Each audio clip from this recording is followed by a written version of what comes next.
Не талқылап жатсыңдар? Бәрі жақсы ма? Ұрыспай қойыңыздаршы. Мұсан түріне қарап басқаша айтып аласың бар ғой.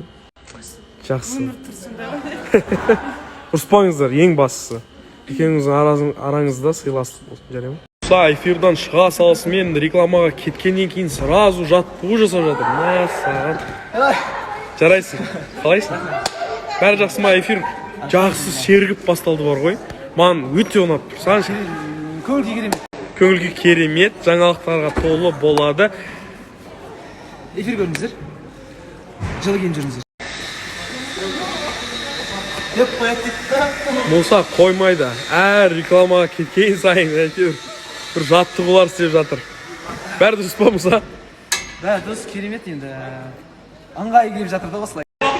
Мынау қыз жүгіріп жүр. Мәссаған.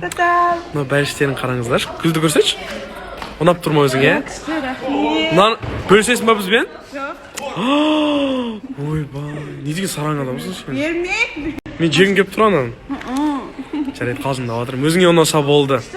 Көрермендерге рахмет айтып жіберсең болады қазір. Баршаңызды жақсы көремін деп. Айтсашы болшы енді. Баршаңызды жақсы көремін. Көп рахмет осындай қиын кезеңде қолдап жатқандарыңызға.